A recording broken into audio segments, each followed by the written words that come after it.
Eu era a esposa do meu pai e a minha mãe também. O meu pai, ele tinha duas esposas, eu e a minha mãe. A minha mãe era usuário, ela sumia, passava 3, 4 dias fora de casa e depois ela aparecia, né? E o meu pai, ele tomava conta de mim, que eu era a filha maior da minha mãe. Eu estava com 9 anos, ia completar 10 anos, né?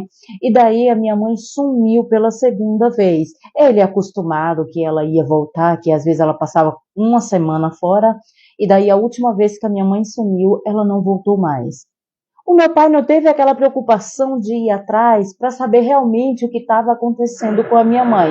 O que que o meu pai fez, né? Meu pai começou a tomar conta dos meus irmãos, tomar conta de mim, levar uma rotina normal, convidou uma pessoa para vir em casa para olhar a gente enquanto ele estava trabalhando. Não era uma diarista porque ele não tinha condições de pagar uma diarista, né? E daí essa pessoa vinha de vez em quando. Daí depois o meu pai falou que não precisava mais da presença dela na nossa casa, que eu e os meus irmãos já tinham a possibilidade de ficar sozinhos dentro de casa. Então o que que acontece? Passou um ano, a minha mãe não apareceu, o meu pai trouxe uma outra mulher para dentro de casa e apresentou ela como que fosse a nossa mãe. Olha, a sua mãe não apareceu mais, tá? Eu tô ficando com fulana, falou o nome dela pra gente, e a partir de agora ela é a sua mãe. Eu falei, a minha mãe não, ela pode ser sua namorada, mas minha mãe ela não é. O meu pai me deu um tapa que eu caí, porque ele queria que eu chamasse a minha madrasta de mãe, e eu não ia chamar de jeito nenhum pelo fato dela não ser minha mãe, né? Aí o que que acontece? O primeiro ano de convivência, o meu pai com a minha madrasta, estava tudo ótimo. Depois começou as brigas entre eles dois. A minha madrasta não quis mais dormir no quarto com ele, foi dormir no quarto com os meus irmãos. O meu pai pegou eu e levou eu para dormir com ele no quarto, né?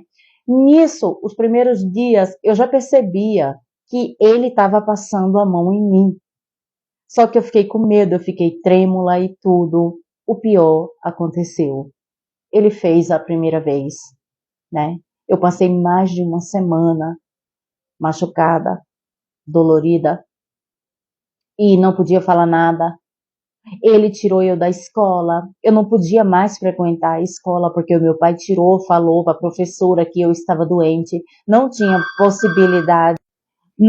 possibilidade de voltar a estudar, né? Daí eu não fui mais para a escola. Aí a minha trajetória de sofrimento começou, porque eu já ia completar meus 10 anos, né? Estava indo para a fase da adolescência.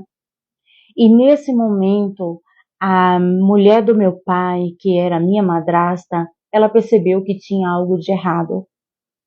Aos 11 anos, eu engravidei, né? Do meu pai. E daí eu comecei a vomitar dentro de casa, falei para minha madrasta que eu estava mal, não estava muito bem. Ela falou, o que que você está sentindo? Aí eu falei, né? Ela falou, você está grávida.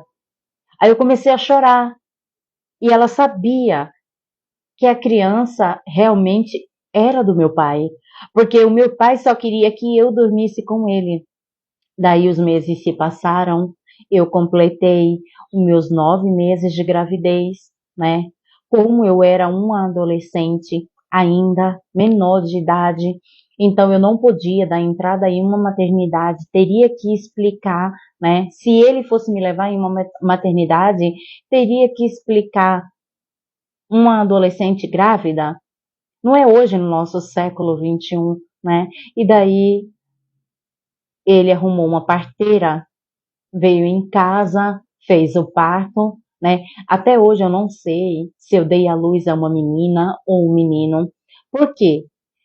A mulher que fez o meu parto, ela pegou a criança e levou.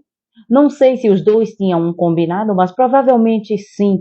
Porque se ele falasse que não, que a criança iria ficar, com certeza a criança teria ficado, né?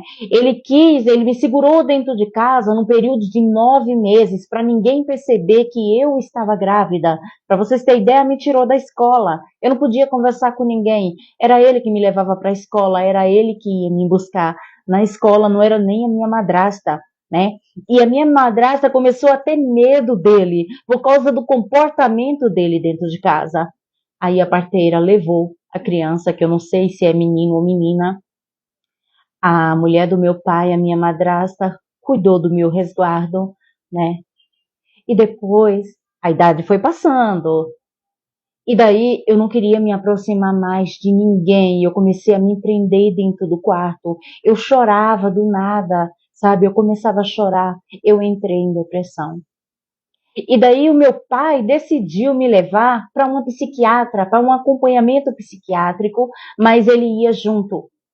Ele não queria deixar eu conversando com a doutora sozinho. E ela queria me ouvir, mas eu não podia falar.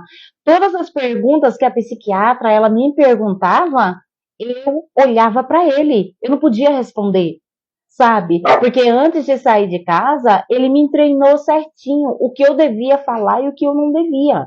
Ele deixou bem claro. Olha, se tocar nesse assunto aqui, você falar alguma coisa, vai ter consequência. Então eu não falava nada, simplesmente eu chegava lá, falava que não estava conseguindo dormir, né? E daí ela passou um remédio para eu poder conseguir dormir. Eu estava muito nervosa, eu chorava, então ela falou que eu estava com começo de depressão. Mas ela queria me escutar e ele não deixava. E eu tinha medo de falar porque eu tinha medo das consequências. E até hoje eu vivo com essa dor. Por isso que hoje, depois de eu adulta, eu decidi gravar para falar para todos que vão assistir esse vídeo um pouco da minha história. Isso aconteceu comigo, talvez esteja acontecendo com milhares de pessoas e nós nunca iremos saber. Sabe por quê? Porque tem pessoas que não têm a coragem que eu tenho de chegar aqui e contar realmente o que aconteceu comigo.